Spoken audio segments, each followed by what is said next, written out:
What's going on, guys? It's Nav Sultan, and this is Sultanic Thoughts.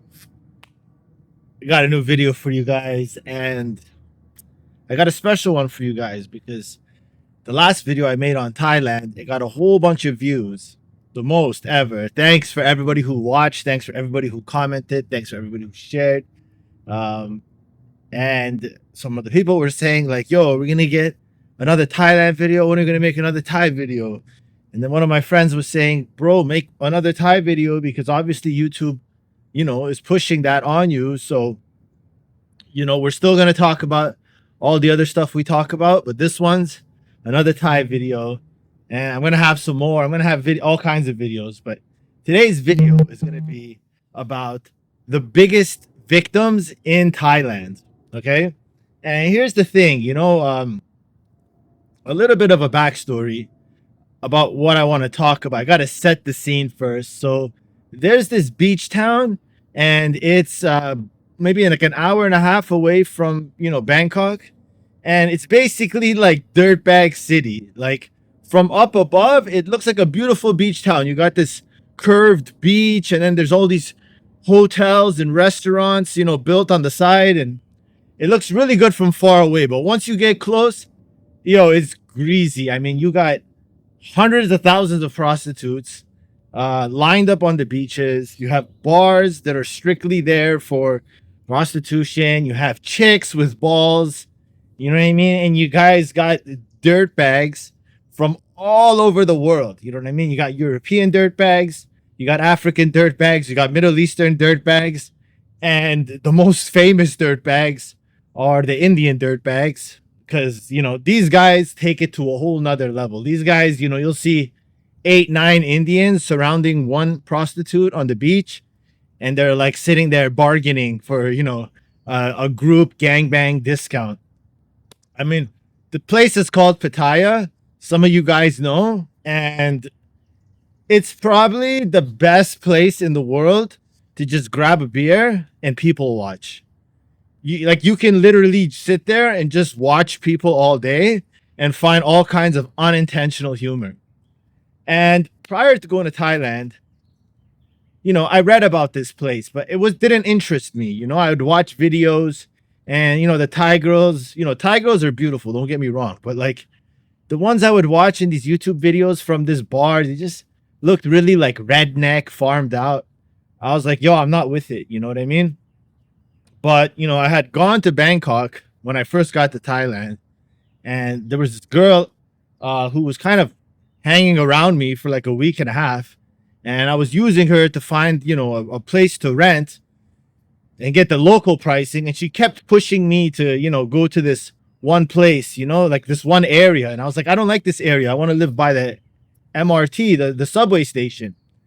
And she's like, no, it's good here. You just take a little motorbike taxi. I was like, I don't want to take a motorbike taxi. I literally want to just walk to the MRT. Long story short, she got a cheap price for me because I like to get the local price by using Thai chicks.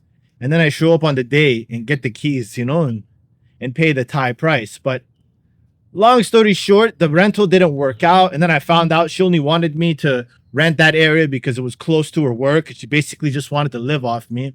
I got frustrated. And my whole thing was go to Bangkok, go to Phuket. But I was like, you know what? I'm going to take the weekend off. I'm going to go see Pattaya. And when I go down to Pattaya, I had no expectations, And I was just kind of blown away because it's like a 24-hour city. Literally 24 hours. You can find partying 24 hours, food 24 hours. I mean, STD clinics 24 hours. I mean, this city is basically STD clinics, pharmacies, hair salons, bars, strip clubs, nightclubs, restaurants, and hotels. And there's this thing in the Western world when you watch these documentaries, when for example, you hear these women talk, feminist talk, news articles or whatnot, and they always make it seem like the prostitutes are the biggest victims. And don't get me wrong, a lot of times they are. In Thailand, they didn't really experience, girls that said they were being human trafficked and stuff like that. It's very much like this option in Thai culture, especially for the northern girls. in the farm areas to go down to this town Pattaya and make some money, or find a foreigner boyfriend to take care of you and get the whole family clean water and running toilets. So they always want to paint the victims as these girls, these girls, these girls, these girls. But the real victims of Pattaya in Thailand are actually the Western guys, because these Western guys are love depraved. They haven't had, any kind of, real relationship in a long time. And if they've had, it's usually been, coming out some kind of divorce, in 5 years, 10 years, a couple years prior to the divorce. They were in these marriages, sexless marriages, guys sleeping in one room, wife sleeping in the other room. And it's a big joke. And basically, by the end of it, the guy just kind of gets, divorced. And the only thing he's left with is with the dog and stuff like that. And, they sit in these places and they get kind of like, depressed and nihilistic about their lives. And what happens afterwards is that, and majority of the time, these guys make about between 40 to 100K a year.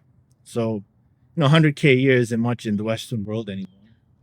And between the ages of 40 and up, usually, but there are some younger simp victims as well in this part of the world. We'll focus on those for now. And, they don't get attention. They don't get attention in their European countries, in America, or wherever they go. They have really low sexual marketplace value. Usually they're out of shape. And what happens is that they fly to this city. And when they get to this city, they are just kind of, their whole world switches up and down. Because when you get to this city, it feels like, and you're a foreigner, what it feels like is like you're in a nightclub and you're 21 years old. Like, you feel what a 21-year-old blonde girl with fake tits would feel like in a nightclub. Every guy staring at her, every guy trying to grab her.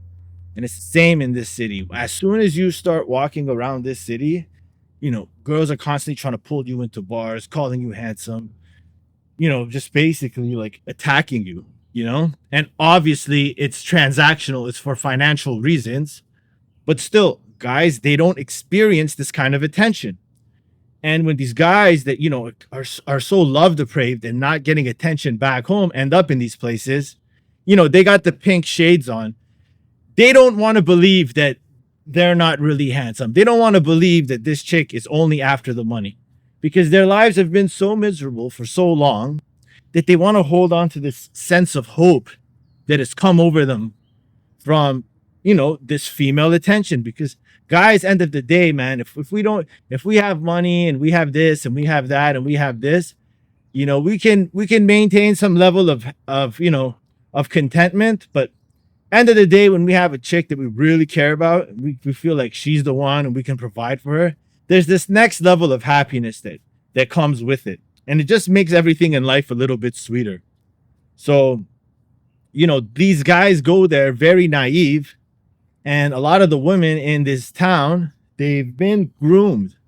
They've literally been groomed on how to make the Western man like them. Because, it's crazy, because in the Western world, women are so like, they don't really want to give. They're kind of like takers for the most part. That's the experience for 85% of guys, at least, right? And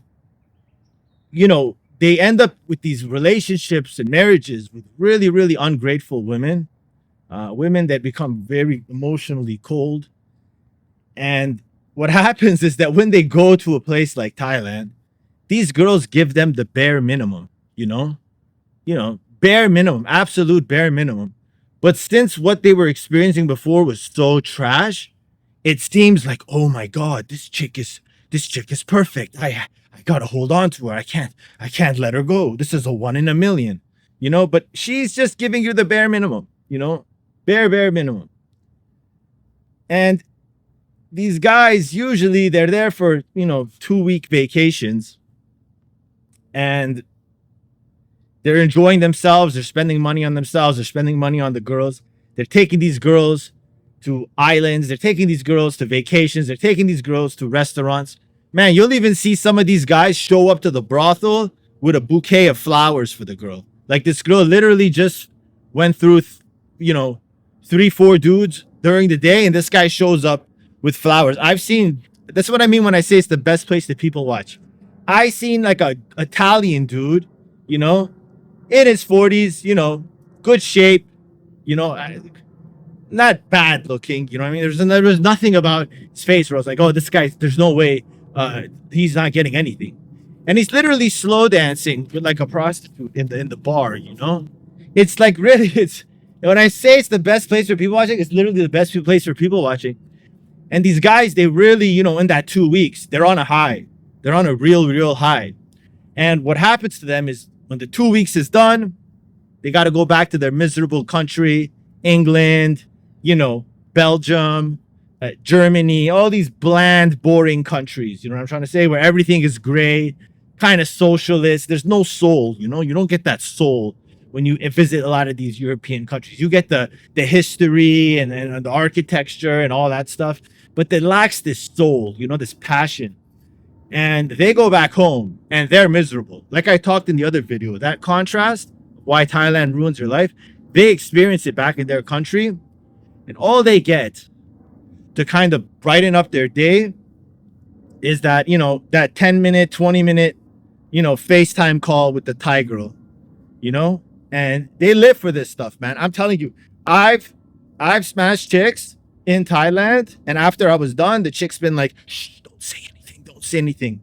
And she pulls out her phone and she starts FaceTiming, her boyfriend in England, in Germany, or wherever it is. And I'm just sitting at the side, like, do your thing. Like, I don't really care, And she's actress mode, playing it off.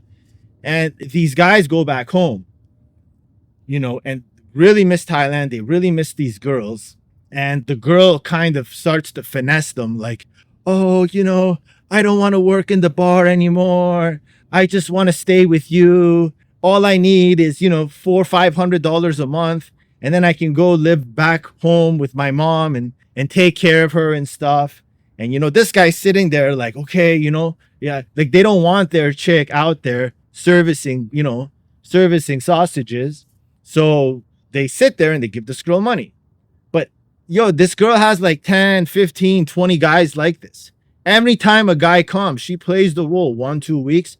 She plays the girlfriend role. Because in Thailand, prostitution is not so transactional. It's not like some of these places, like other places, like even like, for example, like the Western world or Europe and stuff like that, where it's just like how much for an hour, and they exchange it. These girls kind of play the girlfriend role. They call it the girlfriend experience. And, it's kind of smarter like that because, like I said, when these guys go back, they're desperate to keep that girl around. And this guy might not get another vacation for 50 weeks, right? They give you 2-week vacation every year, most of these jobs. And she'll have, 10 guys like this, 10 guys giving her $500 to $1,000, and she's still working in the bar. You know what I'm trying to say? They do really well for themselves. But these guys are suckers. These guys are kind of beta male, and they are the biggest victims because the extreme case of it is that these guys, after 3, 4, 5, 6 months back home, they can't take it anymore. So they start, some of these guys, they get inheritance, or, they sell properties. They, take their savings, their life savings, whatever they can, and then they go back to Thailand to be with this girl, right? And they quit their job. They basically burn all their ends in the country that they're from, and they go to start this new life in Thailand. And the girl will be like, yeah, well, we can get a house up north. It's only $50,000, $60,000, $100,000, So you have this guy who speaks no Thai from, Luton or wherever he's from, up in like the redneck rural area of Thailand where they've never seen a white guy in their life. And he's just basically sitting in this house with this girl. And now they need money. So he opens up, a food stand for her, a bubble tea stand for her, a coffee shop for her, a cafe for her, trying to get some money to maintain the lifestyle. And, these guys, Listen, if you have a lot of if you have a lot of problems getting good treatment for women back home, those habits that you have back home and those results, they're kind of follow you over to these places. It might take a little bit longer because you are more high value in, a third world country when you're a foreigner. But once you start sitting around the house, once you start getting fat, once you start being boring, once you don't keep in shape, you don't have your own life, you don't have your own purpose, women naturally get, unattracted to you. You don't know how to maintain the attraction. The foreign passport can only go so far, and that limited amount of money you have can only go so far too, right? You need to develop the attraction skills and understand women to maintain them. But because with women, it never ends. The game never ends. It never ends. Ask guys that are married for 10 years. They have to keep it going. These women are just how they are. It's never enough. There's never an end point. And then from that moment on, everything is smooth sailing. It's constant work to keep a woman highly attracted to, you know? And back to the story is that these guys basically, put a house in her name, put a business in her name, put a car in her name. When the money doesn't last, you know what I mean? The money does not last. And when that money's done, they see the other side of the woman, where the woman starts to think like, you have no more use anymore to me. What use do you have to me? You know? And these guys get discarded. And in that beach town, Pattaya, sometimes you'll see old white homeless guys. It's very rare, but they're there. A lot of the times what these guys do is they join this club. I think it's called the skydiving club, but basically it's dudes that jump, if you know what I mean, with no parachute. You know, hotels, apartments. It's very common. I've heard one. I've literally heard one. I've literally been walking down the beach and heard a thump, like almost like a car hitting another car. You know what I mean? And that's just the sound of, concrete and, bones. Like, it's really disturbing, but it's very, very common. Very, very common. Because these guys, they're at an age, you're 55 years old. You have no money. This is your second time getting divorced, basically. Your first time was with the Westerner. The second time is with this Thai girl. She finessed you. She rinsed you. You're 50, 60. Your parents are probably passed away.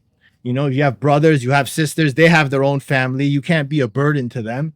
You can't really start a new career. And it's basically the end for you. And this is why I say these are the biggest victims in Thailand, because they're miserable back home. They're trying to make a change in their life. They come out there. They become suckers for love. They don't want to believe that it's transactional. They want to believe that this girl really loves them. This 24-year-old, this 25-year-old, beautiful Thai girl loves this 57-year-old Norwegian with a belly. And, when the dream is over, it's over. And a lot of guys, I tell you about how Thailand ruins your life, and you come back, it's hard to adjust. You feel like you have an identity crisis. You feel like you don't belong anymore. But I'm still strong enough to deal with that stuff. Most guys, they're not strong enough to deal with that stuff. Most of the guys, they never get that departure flight from Thailand.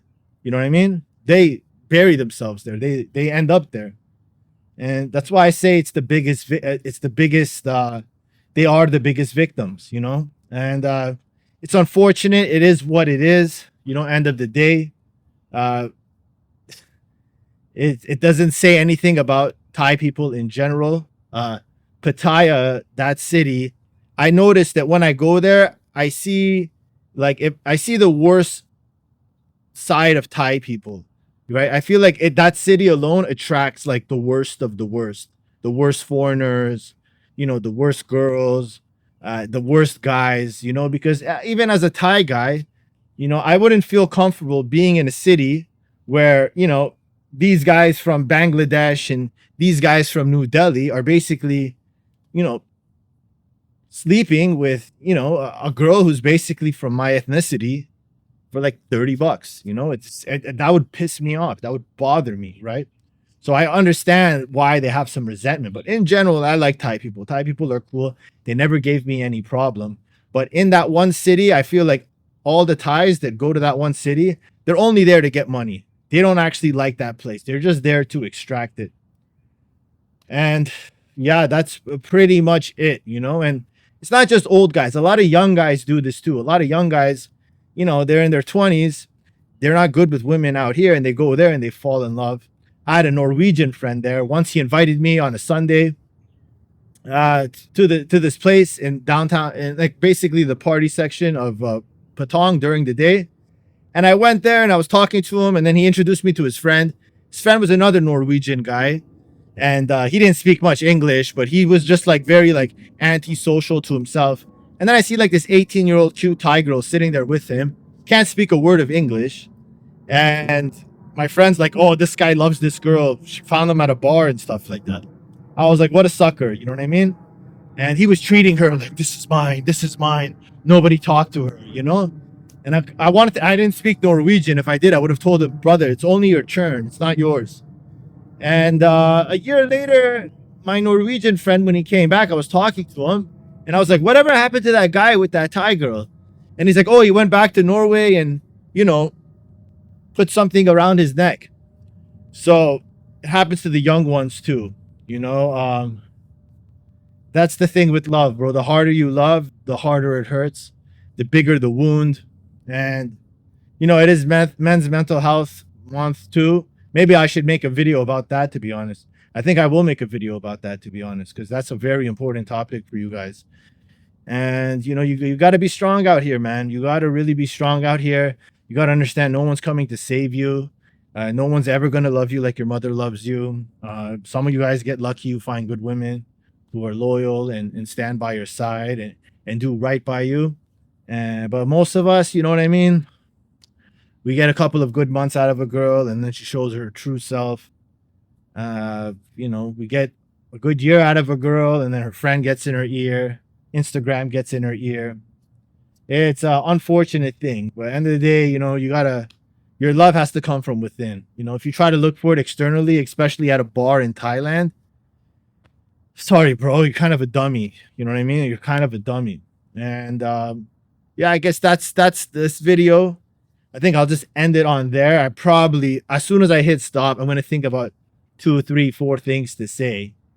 But, you know, that's how it always is. I don't plan. I just go. And my friend was telling me, "Oh, I noticed in your videos you say you know a lot, you know a lot, you know a lot." And then I rewatched 2 videos and I was like, "Yeah, I do say you know a lot." It's kind of annoying. I don't know if you guys notice it. And I went to ChatGPT and I said, "I keep saying you know in my videos, but I never say and a lot. It's mostly you know." And it was like, "Yeah, you're just on the fly. So you're trying to remember what to say next. And you're trying to keep people coming, you know, along the ride and making sure they're following you and they're understanding you." But I'm really going to work on that. I really want to be able to speak better. This channel is all about that. I'm able to speak and watch myself. And that's kind of my mission right now, is to cut out the you knows when I talk. Or I might just get t-shirts that say Sultanic thoughts, you know, and capitalize off it for you guys. So guys, like, subscribe. Please let me know what you think. This was 23 minutes. You know, I can talk about these topics a lot more, to be honest. But yeah, I think I'll stop it from there. The biggest victims in Thailand. Let's go. Nav Sultan, Sultanic thoughts. Like, subscribe, comment. Let me know what you think. Peace.